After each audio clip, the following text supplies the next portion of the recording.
বাহিরে অনেক শব্দ, তার জন্য মানে সবাই ধান মানে ছাড়াচ্ছে, এটার জন্য মেশিনের শব্দে আমি তখন ওইভাবে কথা বলতে পারছিলাম না, তার জন্য আমি আলাদাভাবে ভয়েস দিলাম। আসসালামু আলাইকুম বন্ধুরা, তোমরা সবাই কেমন আছো? আশা করি সবাই ভালো আছো।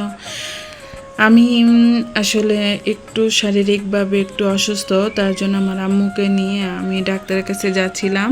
তো যেতে চাইছিলাম না, কিন্তু আমার আম্মু কোনোভাবেই আমাকে এইভাবে বসে রাখবে না, বলতেছে না আমি ডাক্তারের কাছে নিয়ে যাব। যাই হোক, তো এলাকা দিয়ে যখন হাঁটাহাঁটি করতেছি তখন ভাবতেছি যে না, একটা ভিডিও ছাড়ি। হ্যাঁ, তো ওইটা সামনে কিন্তু আমার আম্মু আগে আগে হাঁটতেছে আর আমারে বলতেছে, হ্যাঁ আকাশের অবস্থা দেখো কি খারাপ, কালো হয়ে যেতেছে, বৃষ্টি আসতে পারে, তাড়াতাড়ি আসো, তোমার ভিডিও করা লাগবে না। বুঝোই তো, যতই বুড়া হয়ে যায় মায়ের কাছে তো অনেক মানে সব সময়ের জন্য ছোট। তো যাই হোক, অবশেষে ভ্যান পেলাম, ভ্যানে করে তারপরে এই যে যেতেছি ডাক্তারের উদ্দেশ্য। এলোপ্যাথি খাবো না আর কি, হোমিওপ্যাথি ডাক্তারের কাছে যাব আমরা, কিন্তু ভ্যানে। গ্রাম মানে ভ্যান, বুঝছো? মানে গ্রামে যদি ভ্যানে না চড়ো তাহলে কিন্তু গ্রামের অনুভূতিটা তোমরা বুঝবা না। এত ভালো লাগে, এত ভালো লাগে। আর গ্রামের চারপাশে দৃশ্যর কথা আর কি বলবো তোমাদের, বলে এটা কিন্তু আমাদের মসজিদ। গ্রামে কিছু থাক বা না থাক, চারপাশে কিন্তু মসজিদ আছে বা চারপাশে গাছগাছালি আছে।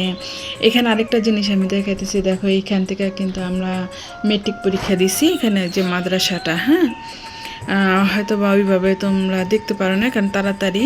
আর এইটা হলো আমাদের নাম করা একটা কবরস্থান, ওইভাবে তোমাদের দেখাইতে পারলাম না। এইখানে আমার নানা নানি এবং আমার অনেক আত্মীয় স্বজন শুয়ে আছে। এটা নাম করা মানে অনেক বড় কবরস্থান, বড়ঘাট কবরস্থান বললেই চলে। যাই হোক, এখানে আমি আরেকটা তোমাদের জিনিস দেখাইতেছি, আমাদের মুক্তিযুদ্ধ ক্যাম্প এখনও কিন্তু ঠিক সেইভাবেই আছে। হ্যাঁ, এইটা মেরামতো করে নেই, ওইভাবে ফেলা রাখছে। ও যে দেখো, এইটা কিন্তু মুক্তিযুদ্ধ যারা করছে তারা কিন্তু এইখানে থেকে যুদ্ধ করছে, তারা এই রুমটার ভিতরে থেকে, বুঝতে পারছো?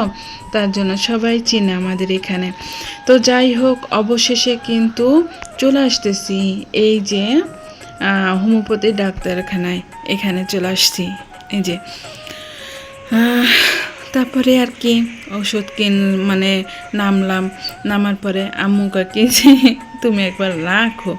তো যাই হোক, এখন দেখো আমার আম্মু কী কিনতেছে, বলতেছে যে এখানে আবার মাটির মানে হাঁড়ি পাতিল অনেক কিছু পাওয়া যায়। হ্যাঁ, আমার আম্মু এই মাটির জিনিস দেখলেই পাগল হয়ে যায় নেওয়ার জন্য, বলতেছে পিঠা বানায় খাওয়াবো। কিন্তু দেখো আমার না পিঠা ভালো লাগে না, বুঝছো? আমি কোনো পিঠা আমার খাইতেই মজা লাগে না। আমি এলো ভাতে মাছে বাঙালি, আমার কয়টা ভাত দিলেই না আমার আর কিছু লাগে না, বুঝছো? তো যাই হোক, আমার আম্মু বলেছে আম্মু তাকাও তাকাও তাকাও, তোমাকে একটু দেখে একটু হাইসা দিছে। তো যাই হোক, ডাক্তারখানে যাই, যে হোমিওপ্যাথি ডাক্তারের কাছেই করলাম। এখন সব কিছু কেনাকাটা শেষের পর্যায়ে এই ডাক্তারে মানে আমার আম্মু ছোটোবেলা থেকেই সে এর কাছে দেখায়, এখন আমরাও দেখাচ্ছি। অবশেষে ভিডিওটা যদি তোমাদের মাঝে ভালো লাগে অবশ্যই লাইক কমেন্ট শেয়ার করে দেবা। আর আমাদের গ্রামের পরিবেশটা তোমাদের কাছে কেমন লাগলো জানাবা। আল্লাহ হাফেজ।